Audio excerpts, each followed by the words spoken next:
Welcome to Leadership Live.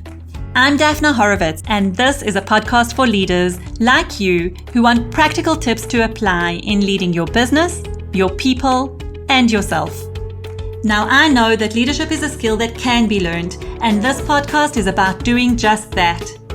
Every week, I'll talk about what really works. You'll learn to shift your mindset and practice from being good at what you do to getting great at leading people who are good at what they do so that you can get the business results that you want. Whether you're a first-time manager, entrepreneur, or seasoned executive, you're at the right place. This podcast takes you from talented expert to extraordinary leader. So get ready to master your mindset, inspire your team, and elevate your business.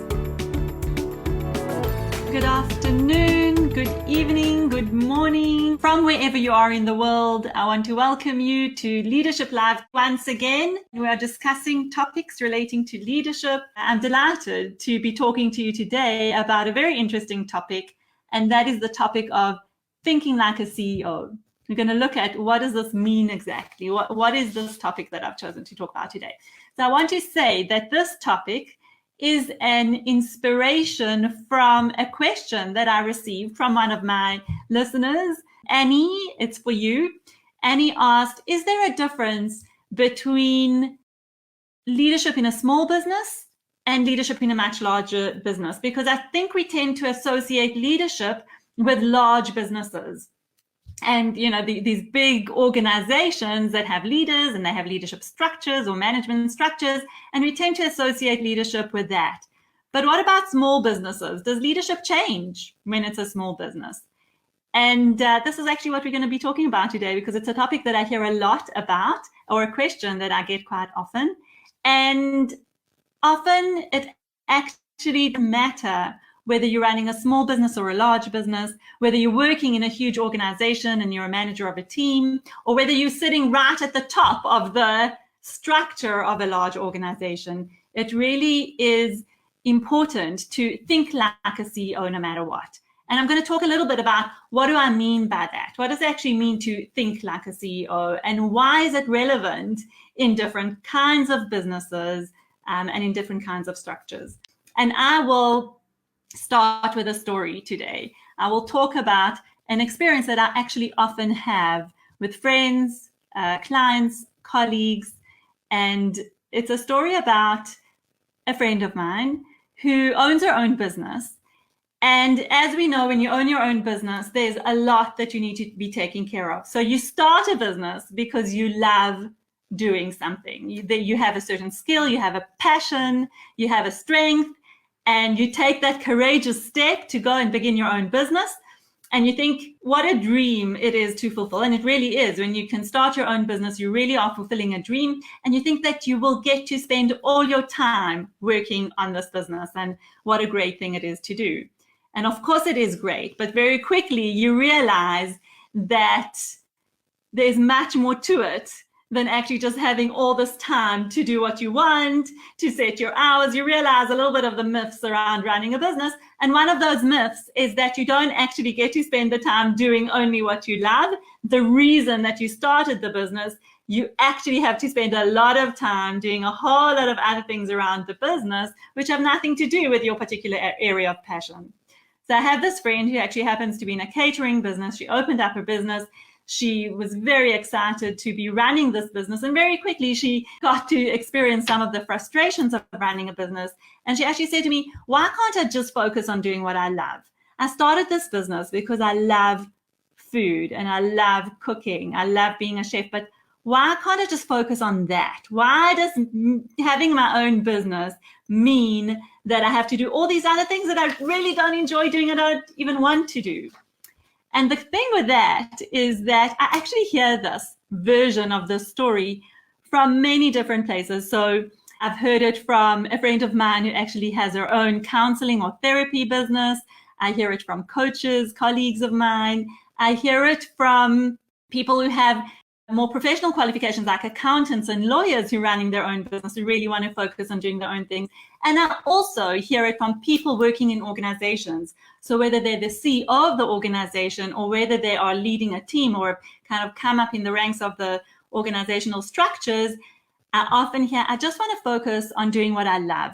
So I used to be an actuary, some of you may know, and I know that some of my clients are actuaries as well.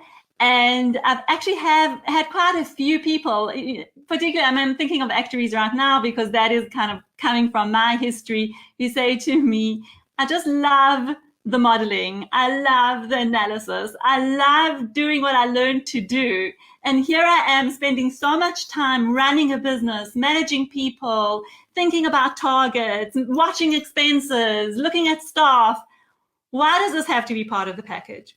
And the truth is that it does have to be part of the package. It is part of it, and it's something that applies everywhere.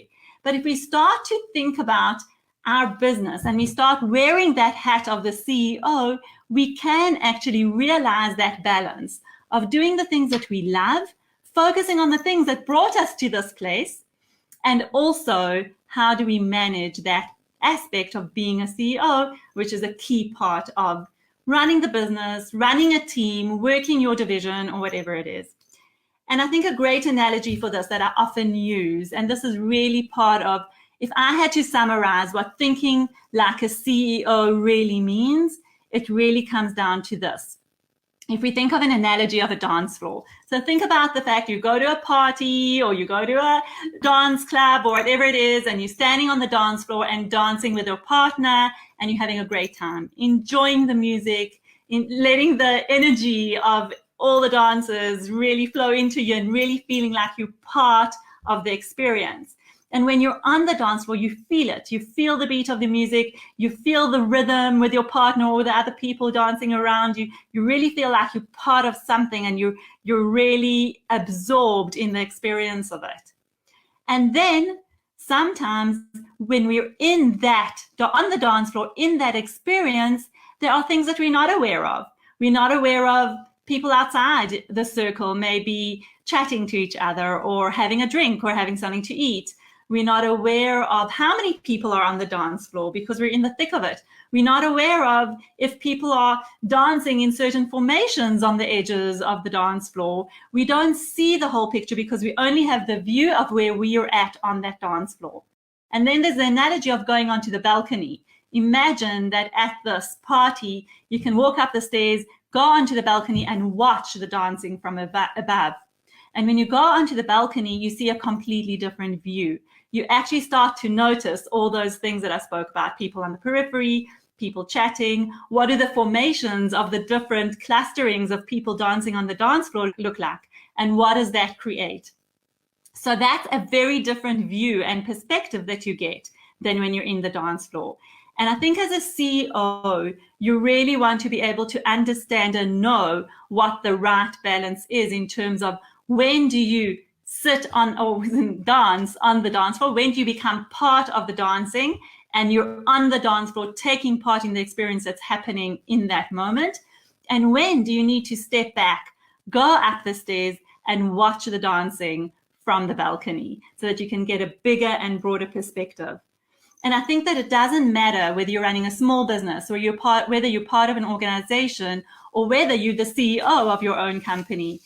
You really need to understand that critical skill of when do you need to be on the dance floor, when do you need to get involved in the details, and when do you need to step out of that, go onto the balcony, watch the dancing, and make some critical decisions from that vantage point.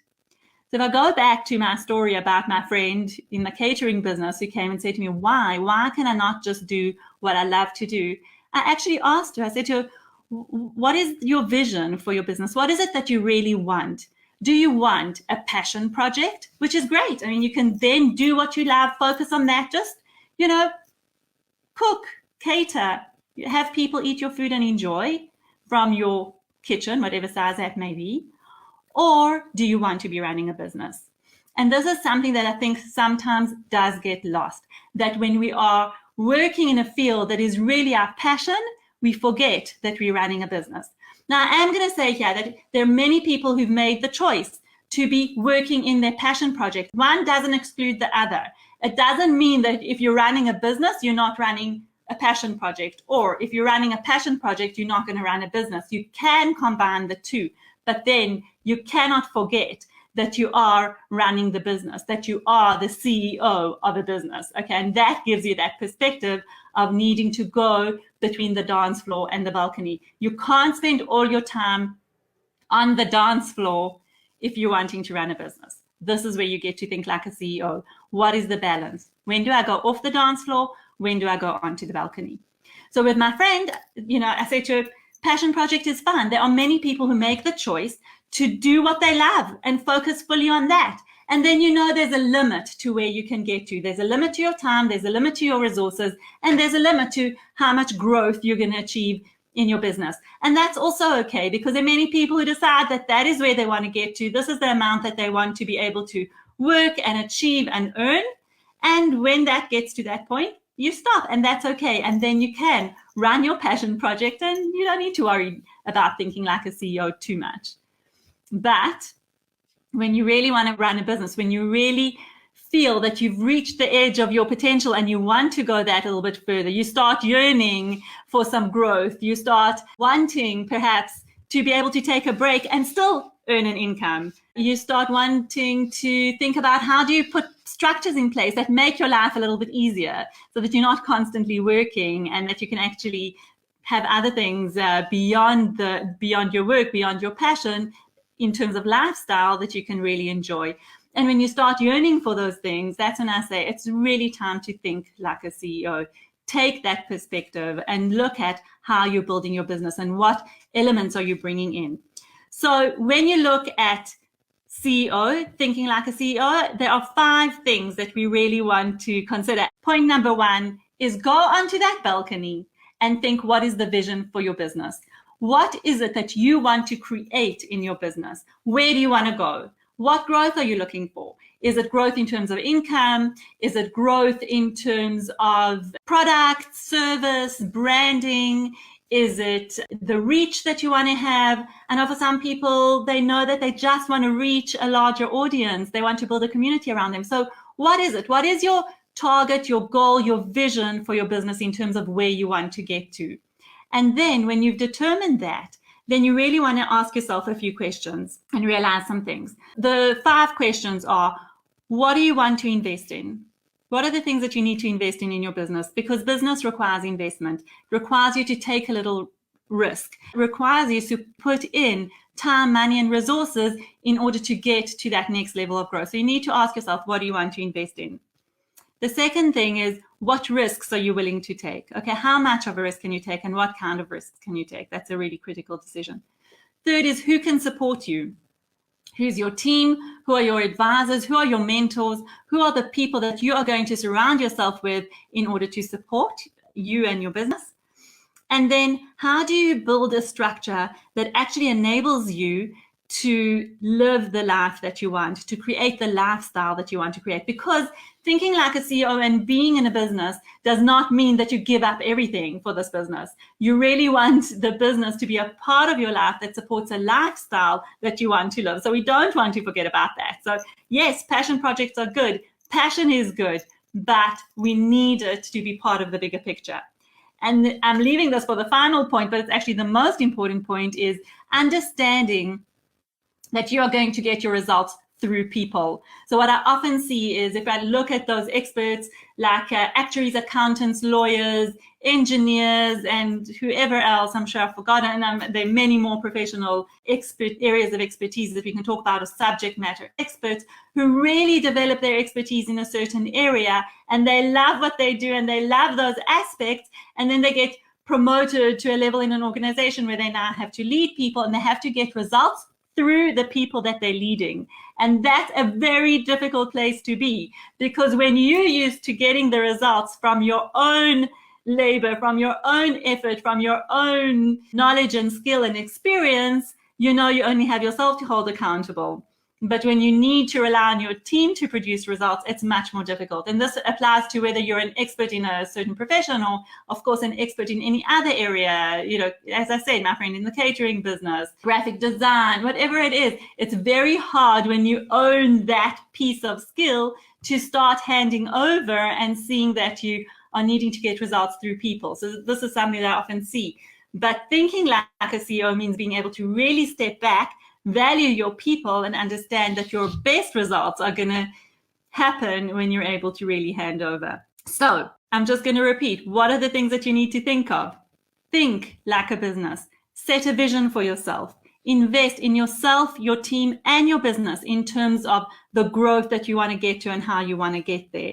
Know that you're going to get your results through people. Invest in your people. See who are the right people that are going to support you. And here I'm talking about the team of people that work for you and also the team of advisors that are going to help you to get on your way. So again, CEOs are not so great at asking for help, but that is really part of thinking like a CEO, because now you have to broaden your support network and lead people who will help you to get the results that you want, but who will also help you to hold yourself accountable to get to where you want. Stretch and challenge your thinking. So that asking for help and asking for advice and mentoring. Looking at the bigger picture and being able to get off the dance floor and out of the detail and into the balcony and looking at what's the bigger picture and what's actually going on and making decisions based on what you're seeing. And of course, one more important factor is remember that as a CEO, you hold ownership for your business and for your results, but you can't take anything personally. Nothing is personal here. So whether it's mistakes, failures, successes, they're all great. Mistakes we can learn from, successes we can celebrate and know that that will take us forward, but we can never really take it personally because we know and understand that there's something here that is separate to ourselves, and that's what we're working on. It's that gift of perspective of being able to step out and say, this is the business and this is what it's doing for us. And we're part of a whole team who is helping us to develop what we need. So now if I just touch on leading in times of crisis and how does thinking like a CEO really help us in times of crisis, it's even more critical when we're facing challenges, when we're facing change, when you're facing difficult situations, to bear this concept in mind, because we need to be able to even more step back and take our perspective and really understand what's going on in front of us. Take it much less personally, look at the bigger picture, make decisions, decide what to invest in, take some risks, and really lean on our people who are going to help us get our results and who are going to support us through the advice that they give us and mentoring support as well. Setbacks happen, change happens, not everything is within our control, but when we can think like a CEO, adopt that mindset, take a step back and use everything that we have, all our resources, our people, our own strengths and skills, to really take a step forward and get ourselves through and out of the crisis, then we can really help to support our business. Now, in this kind of situation where we're facing at the moment, we really don't know how long this crisis is going to be. And there's a lot of planning and a lot of action and a lot of change and pivoting that needs to happen for our businesses to really be able to weather the storm and last the time. So this is a time to distance yourself from the personal element of this is my business and I really want it to work, and take a step back and try to plan as much as possible. What are the things that I can do now and focus on now, thinking about those factors that I gave you that will help you to think like a CEO and support your business through the crisis. Thank you for being here, and we will see you next week. Now, our topic for next week is also an interesting one, something a little bit different. That's going to be rebel or stickler. What are your default habits that you fall into when you feel that you're facing some challenging times and you're in a time of crisis or change? Where do you tend to go, rebel or stickler? And that's going to be the topic for next week. So I really look forward to seeing you there. Join me, same time, same place. Stay well, stay healthy and safe, and see you next week. And this wraps up another episode of Leadership Live. Thank you for joining us today. You can head on to my website at daphnahorovitz.com, where you can download many resources, including a chapter of my book that will show you how to get through tough times and define a big vision for your leadership and your business. If you enjoyed this episode, be sure to subscribe, and I'd be even more grateful if you'd share it with a friend, leave a review and a 5-star rating so that I can continue to reach and support leaders just like you. Tune in next week to Leadership Live, where talented people become extraordinary leaders.